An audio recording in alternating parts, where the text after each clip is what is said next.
Mis queridos amigos, buenos días. Vamos a reflexionar hoy sobre el Evangelio que la Iglesia nos propone en el domingo 13 durante el año, ciclo A. Bueno, es Mateo capítulo 10, versículo 17 al 42. Me pareció bien poner como título a esta reflexión que comparto con ustedes cada fin de semana. Hay amores que matan y hay muertes que dan vida. Miren, yo creo que tienen que leer, siempre les invito al Evangelio primero antes de escuchar mi comentario, porque es un Evangelio muy fuerte, un poco complicado, porque Jesús hace afirmaciones tales como esta: el que ama a su padre o a su padre, a su padre o a su madre más que a mí, no es digno de mí. El que ama a su hijo o a su hija más que a mí, no es digno de mí. El que no carga con su cruz y me sigue, no es digno de mí. Y que encuentre su vida la perderá, y que la pierda su vida por mí la encontrará. Y decirle, bueno, yo me acuerdo, me hacía acordar las primeras palabras de este evangelio a una tía mayor que, bueno, pobre, tenía la mala costumbre de preguntar: ¿a quién querés más, a mamá o a papá? Una pregunta horrible, antipática, desubicada. Hoy nadie se le ocurre preguntar esto, pero así suenan un poco los dichos exigentes puestos en boca de Jesús. ¿Me querés más a mí o querés más a papá o a mamá? Y también nos resulta extraño escuchar en boca de Jesús un ponerse tan en el centro, ¿no? Ser digno de mí, ese yo que se repite tantas veces en este Evangelio y que desafina un poco con el conjunto de las enseñanzas de Jesús. Porque Jesús nunca se predicó a sí mismo. Jesús puso en el centro de su predicación el reino de Dios y a su Padre. Ese fue el centro de su mensaje. Cuando envía a sus discípulos a predicar, les pide lo mismo, no que lo prediquen a él, ahí llega Jesús, sino ahí viene el reino, ¿no? Anuncien el reino. Por eso desafina un poco escuchar del labio de Jesús eso de perder la vida por mí, ser digno de mí, etc. Bueno, sobre este evangelio desafiante, exigente, un poco desestabilizador, les comparto dos pequeños comentarios. Pero antes sí, recordar, ¿no? De todas maneras, que a pesar de que estas palabras nos suenen tan fuertes, disonantes, incluso es bueno que el Evangelio nos cuestione, nos desafíe, nos desinstale, que funcione el Evangelio un poco como aguijón, como se dice, como espada de dos filos, ¿no? Más que como un opio en nuestras conciencias.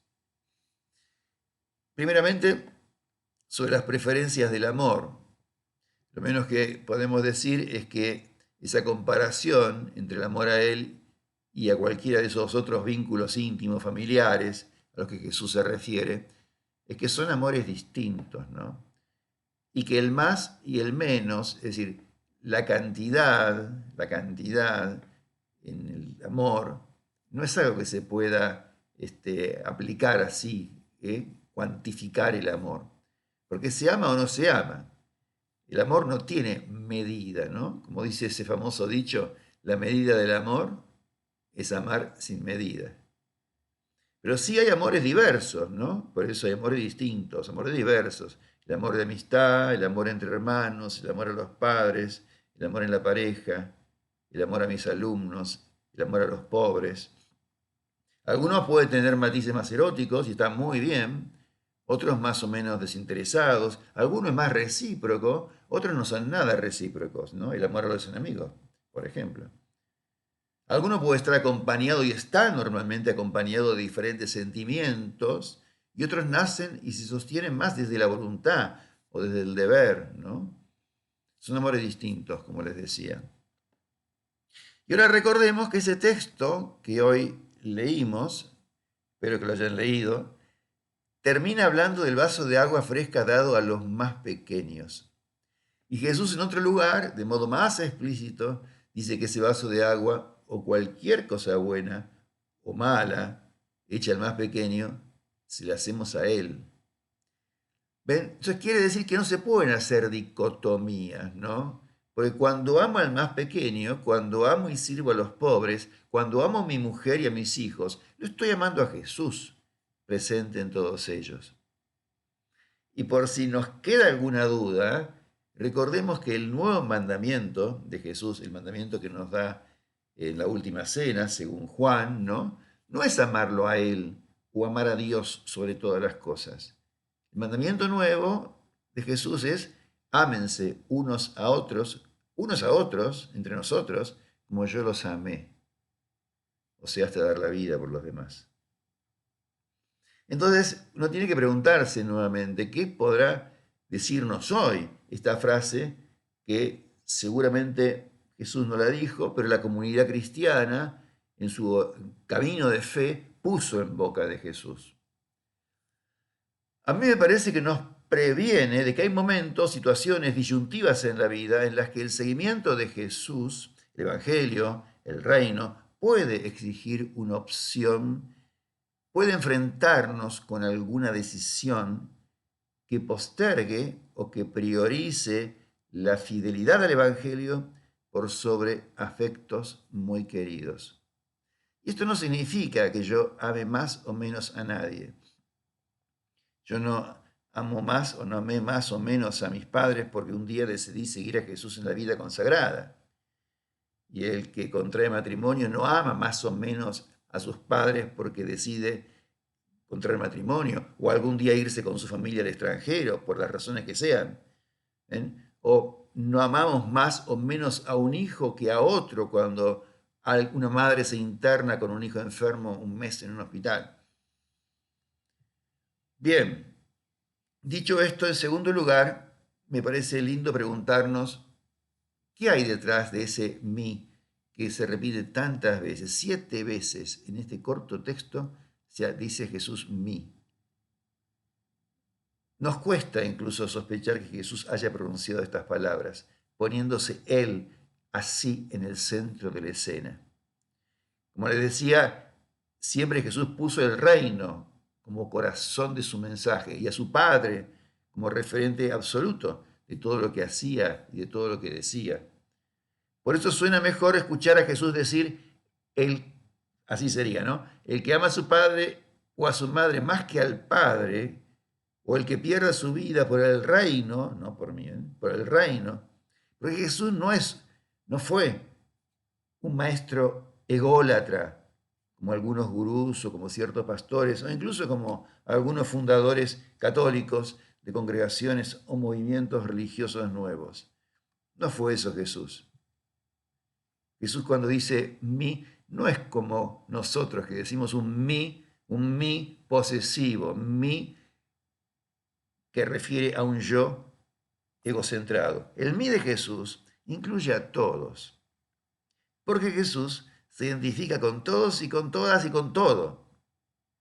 Cuando Jesús dice mí, en realidad es nosotros. Por eso, en el Evangelio que hoy escuchamos, también dice Jesús, el que lo recibe a ustedes me recibe a mí. ¿Ven? El que lo recibe a ustedes me recibe a mí. El que me recibe a mí recibe al Padre. ¿Ven? Jesús se identifica con todos, es un nosotros. Qué bueno que sería que nosotros también pudiéramos sentir que lo que padecen todos, los que de una manera sufren hambre, injusticia, violaciones de derechos, también me sucede a mí, porque todos somos uno con los demás. Dicho esto, nos quedaría alguna gran pregunta, unas grandes preguntas con las cuales termino una primera parte de esta reflexión. ¿Daría yo la vida por algo, por alguien? Miren, hay vocaciones, profesiones que dan esto un poco por supuesto, ¿no? Piensen en los bomberos, por ejemplo. ¿Cuántos han muerto en el ejercicio de su misión? Piensen en aquellos activistas que se juegan, que militan por la defensa de la ecología del Amazonas. ¿Cuántos mártires hay allí entre los líderes campesinos? Porque los grandes hacendados y terratenientes los hacen matar. O si quieren, no me gusta tanto este ejemplo, pero en fin, los que arriesgan su vida por defender la patria, que no son los generales, por supuesto, ni los que inventan los comerciantes de armas, no son esos, no. pero los que arriesgan su vida por defender la patria, o los que al revés, del otro lado, piensan que con las armas y la violencia van a cambiar la sociedad y el mundo, ¿no? Se juegan la vida por un ideal, por amor al prójimo. ¿Ven? Desde una motivación u otra, desde una ideología u otra, ponen un bien superior por encima de la propia vida. ¿Me incluyo yo en la lista de esas personas? ¿Estoy dando la vida por algo? Y aclaro, ¿no? Que no se trata tanto de matarse por los demás, sino de vivir para los demás. Bueno, mis hermanos y hermanas, hasta aquí está muy bien.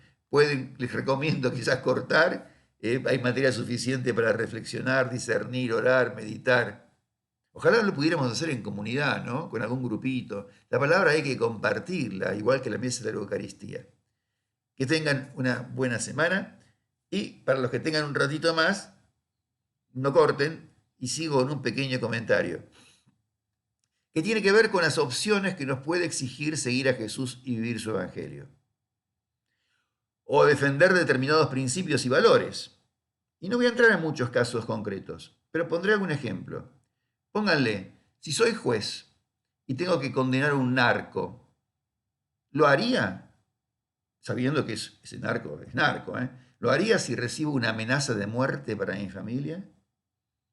Entonces, ¿amo más o privilegio la justicia, la honestidad sobre el riesgo que corre mi familia?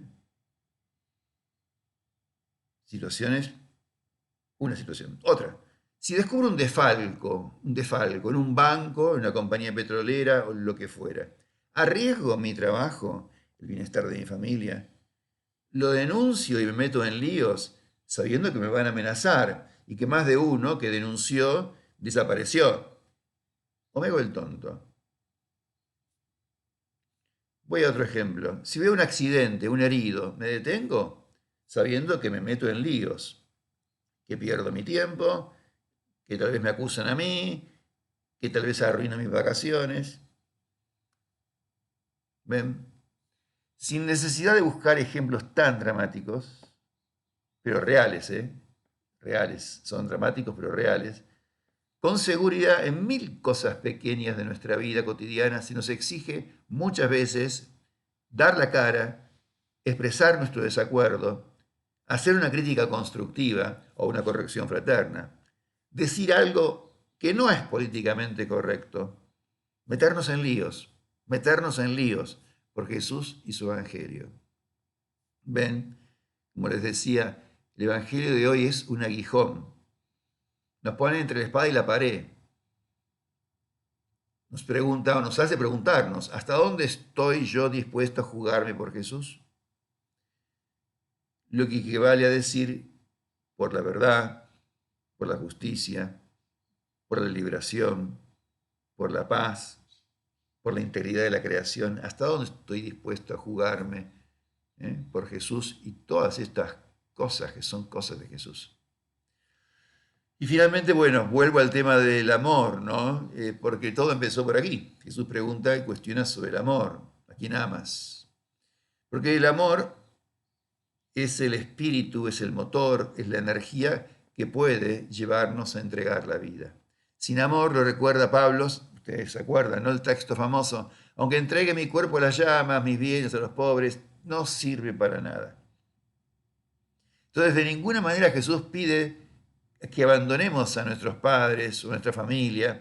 Incluso hay un momento del Evangelio en el cual Jesús critica a los fariseos porque decían, yo no puedo ayudar a mis padres porque di ese dinero como limosna al templo. Y Jesús le dice, son unos hipócritas. No se puede hacer eso. Pero sí Jesús nos está invitando hoy a levantar la mirada, a ensanchar el horizonte, a salir del metro cuadrado de nuestros afectos más íntimos y biológicos, para descubrir que todos somos hermanos, que lo que le acontece a cualquier ser humano, de alguna manera me acontece a mí, que la cosa pública, el bien común, la polis, no me puede ser indiferente. Y que la piedra de toque, seguramente para saber si mi amor es auténtico o no es un egoísmo disfrazado, porque en realidad me estoy amando a mí mismo al amar a los míos, a mis seres queridos, bien posesivo. Esa piedra de toque, para saber si el amor es auténtico, es ver si ese amor que tengo se hace cada vez más universal. Si mi corazón se ensancha para dar cabida a la humanidad entera. ¿Ven? Con un amor distinto, por supuesto, como les decía antes, pero con un amor absolutamente verdadero. Mis queridos hermanos y hermanas, un abrazo fuerte, que tengan una muy hermosa semana.